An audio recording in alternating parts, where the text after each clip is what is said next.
챕터 4 시대복음의 선구자 5절 복음 전하다 깨닫게 된 짝사랑의 도 제4편 동생이 꾼 꿈 해를 치마에 봤다. 또 꿈 좀 풀어달라고 하였다. 아니 또 꿈을 꾸었느냐?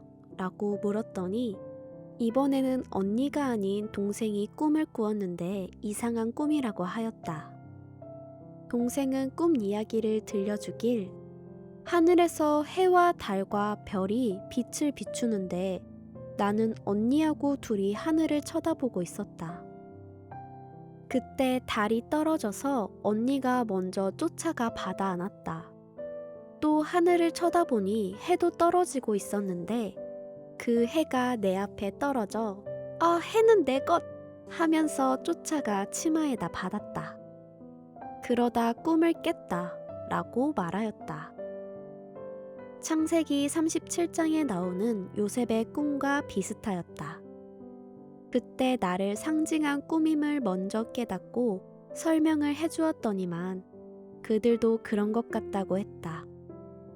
내가 나타나고부터 이런 꿈을 꾸었지. 옛날에는 꿈을 꾸었어도 누가 백마를 타고 자기 집에 온다든지 해와 달을 받았다든지 하는 꿈은 없었다고 했다. 나는 젊은이는 꿈이 있어야 된다. 그리고 꿈을 꼭 이루어라. 하나님의 계시가 틀림없다. 라고 하였다. 사도행전 2장을 보면 말세 때는 늙은이가 꿈을 꾸고 젊은이도 환상과 이상을 본다고 하였다. 그들의 꿈도 개꿈이 아닌 영몽이니 앞으로 하나님의 뜻대로 살면 길할 것이라고 해몽해 주었다.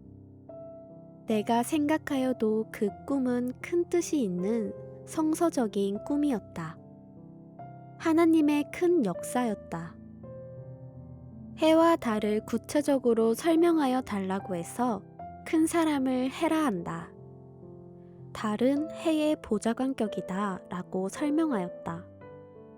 성경에서는 하늘에 큰 사명을 받은 자들을 해로 비유해 왔다고 하니 약간은 기이히 여겼다.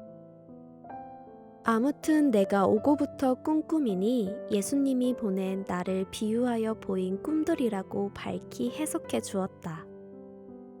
그들은 좋은 꿈이니 기분도 좋다고 하였다. 그러면서 다음에 성경 공부만 가르치는 곳이 있는데 같이 가보겠느냐고 내게 물었다. 모든 여건을 보고 쾌히 허락했다.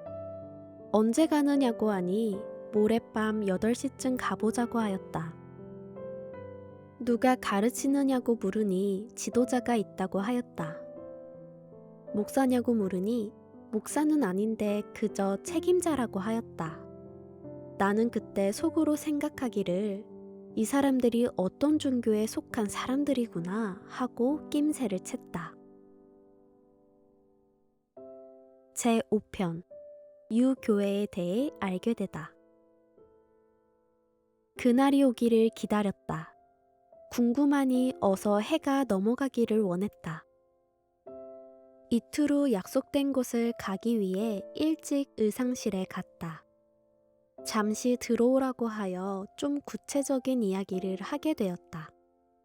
S 선생에 대해 아느냐고 묻기에 어느 중학교 선생님이냐고 하였더니 그들은 웃음을 터뜨렸다. 그럼 고등학교 선생이냐? 대학교 교수냐? 하니 정말 너무도 모르네요 하였다. 누구인지 말해달라고 하였더니 세계적으로 유명한 사람이라고 하였다. 세계적으로 유명해도 내게는 생소한 이름이라며 어떤 면에서 유명하냐고 하니 성경을 잘 푼다고 하였다. 나는 속으로 성경을 그리 잘 풀면 왜 기독교 부흥 집회를 안 다니지? 유명하다면 미국의 빌리 그레이엄 목사처럼 부흥 집회를 다닐 텐데. 조용기 목사, 박재봉 목사가 유명한 자들인데 이 아가씨는 무얼 모르는구나 라고 생각했다. 그럼 S 선생이 운영하는 교회에 다니느냐 하니 그렇다고 하였다. 장로교회냐고 하니 유교회라고 했다. 내게 유교회는 생소하였다. 단어만 듣고 국가적 문제와 관련이 있느냐고 하니 아니라고 하였다. 이제 떠날 시간이 되어 일어섰다. 나는 그들을 따라가게 되었다. 논두렁길을 한참 걸어가고 또 개울을 건너갔다. 말집같이 지은 곳으로 들어가니 희미한 호롱불 아래 몇 명의 남녀 청년들이 앉아 있었다. 그리고 앞에 강의 단상이 있고 칠판이 걸려 있었다. 젊은 지도자가 나와 기도하고 강의를 시작했다. 기도 끝에 참부모의 이름으로 기도한다고 생소한 단어를 썼다. 예수님 이름이 아닌 참부모의 이름으로 기도한다는 말이 너무 꺼려졌다. 너무 의심스럽다. 이상한 곳이구나 하고 생각했으나 교파가 다르니 이해하기로 하고 궁금증을 가슴에 넣어두었다. 다만 불교는 석가 이름으로 기도할 것이고 유교는 공자 이름으로 끝을 맺겠지. 여기는 기독교가 아니구나 하고 생각해버렸다.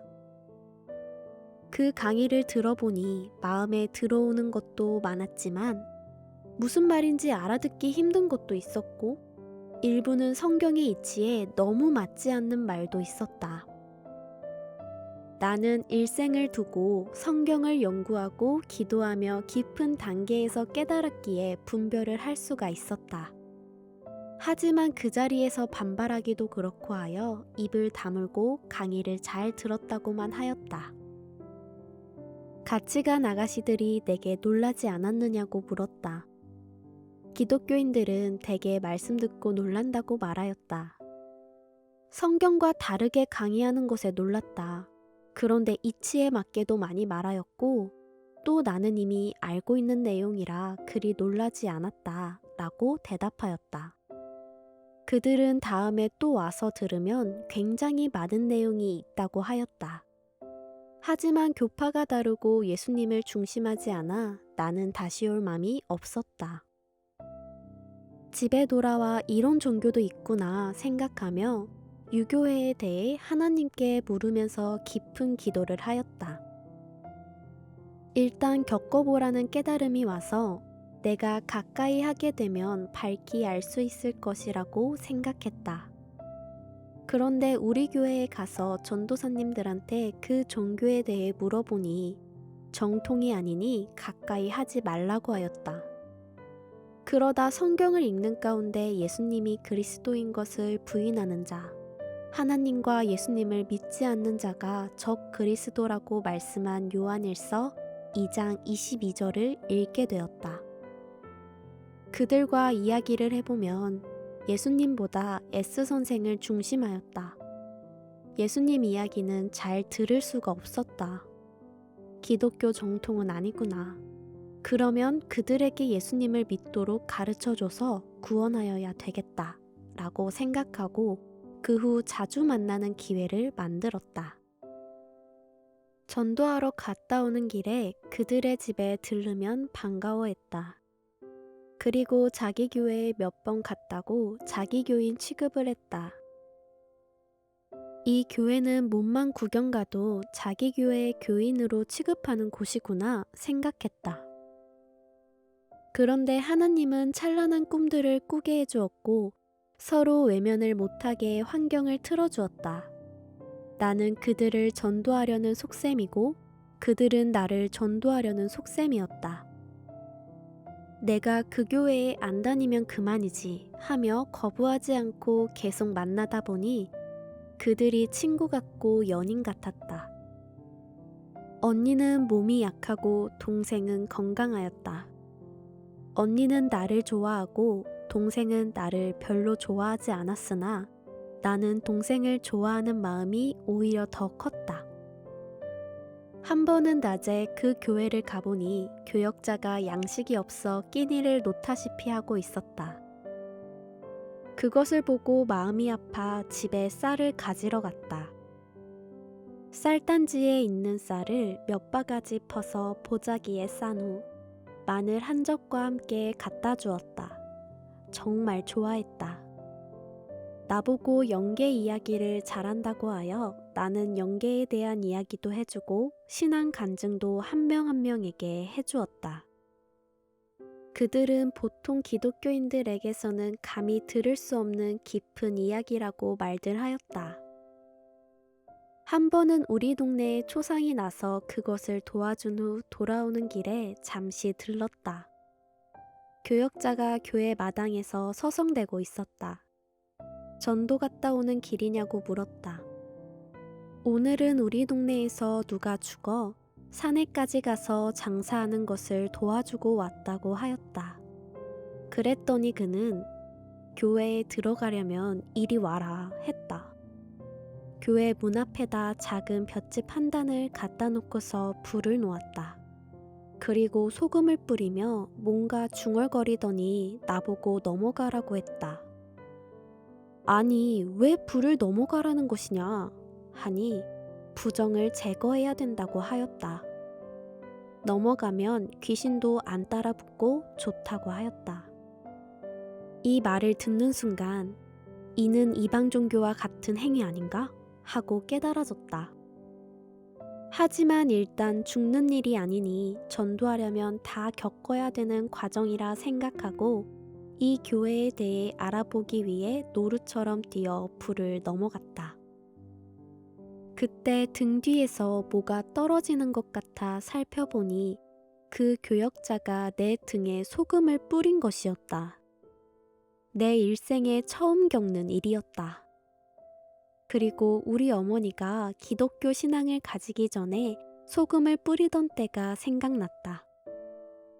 밥상 위에 국이 싱거우면 소금을 뿌리고 가을 김장 때 배추가 뻣뻣하면 소금을 뿌리는 것은 이해가 되어도 산 사람에게 소금을 뿌리니 기분이 상한 정도가 아니라 아주 나빴다. 초상집에 갔다 온 것보다 더 찜찜했다. 아까 뿌린 소금이 무슨 소금이냐? 라고 물으니 보통 시장 바닥에서 파는 소금이 아니고 특별한 소금이다 라고 하였다. 그것을 무엇이라고 하느냐? 하니 성염이라고 하였다. 그 소금 맛 좀 보자 하면서 조금만 달라고 했더니 먹는 것이 아니라고 했다. 먹으면 건강에 지장이 있느냐? 라고 물으니 그렇지는 않다고 하였다. 몇낱을 집어 입에 넣고 보니 내가 먹던 것과 똑같은 소금이었다. 아니 맛이 우리 집 소금과 같다 하였더니 같은 소금이지만 특별히 기도하여 정성을 들인 소금이다 라고 하며 위에서 내려온 것이라고 하였다. 하늘에서 내려왔느냐고 물으니 교단에서 내려보낸 것으로 아주 기도를 많이 하는 자들이 특별히 기도해서 내려보냈다고 하였다. 세상에 별별 종교가 다 있구나. 구약 종교인가? 생각하고 집에 돌아와서 구약 성경을 보기 시작했다. 밤을 새워 새벽까지 읽다가 역대하 33장 1절에서 6절을 보니 불 가운데로 지나가게 하고 신접한 자들을 용납한 사건의 내용이 자세히 나와 있었다. 유교회는 이에 해당되는 종교 같았다. 그럴지라도 멀리하고 싶지는 않았다. 나에 대한 큰 꿈 2가지, 즉 백마 타고 온 청년을 만나는 꿈과 하늘의 해를 치마에다 받는 꿈을 꾼 아가씨들 때문이었다. 실상 그들을 전도하기 위해 오고 가는 길에 들르는 것이었다. 내가 다니던 모교의 성막교회에서는 수군대고 흘금흘금 나에게 눈치를 주었다. 정집사가 유교회로 넘어갔대 하며 이미 내적으로 광고까지 한 셈이었다. 겉으로는 우리 집에서 교회에 나가는 사람들이 많으니까 부모님이나 형제들에게 감히 말을 못하였지만 어머니는 이미 알고서 나에게 유교회에 왜 가느냐 라고 직접 대놓고 이야기하셨다. 그냥 구경 다닌다 라고 하자 어머니는 가신아들 때문에 다니느냐고 하였다. 시골 소문, 뜬 소문, 온갖 잡소문이 동네방네 떠돌았다. 어머니는 진산에 돌아다니며 유교회에 나가는 사람들을 붙잡고 내 순진한 아들 유혹하지 마라 하고 가두 시위를 벌이듯 광고하셨다. 나도 몰랐는데 어느 날 그들이 어머님이 왔다 가셨는데 대단하신 분이더라 하고 이야기를 해주었다. 하지만 나는 이 종교에 대해 완전히 알아야 누가 물어도 확실히 대답을 해줄 것 같았다. 그래서 그 후부터는 그들의 교회에 나가서 알아보기보다 그 아가씨들한테 풍속과 제도를 물어보기로 했다. 두 자매도 소금 뿌리는 생활을 하였다. 그런 모습을 보고 틈틈이 시간을 내어 물어보면 꼼꼼히 잘 대답해 주었다. 그러나 그들의 말을 가지고서는 다 알 수가 없었다. 그들은 어떻게 은혜를 받는가 궁금하여 집회 광경도 보고 싶고 신령한 단체라고 하니 정말 신령한지도 보고 싶었다. 그래서 한 집회에 참석했는데 논산에 사는 할머니라고 하는 점술인 같은 자가 그들의 심령을 잡아주는 역할을 해주었다. 그리고 60세에 가까운 신씨 여성이 있었는데 직접 이야기해보니 그도 역시 이방 종교 사상으로 이끌었다. 방언은 과거 죽은 자가 임해서 말하는 이야기라고 했다. 성경의 고린도전서 14장 14절을 보면 방언은 자기 영이 하나님께 기도하는 것이라고 했는데 그들은 성경에 대하여 너무 모르고 있었다.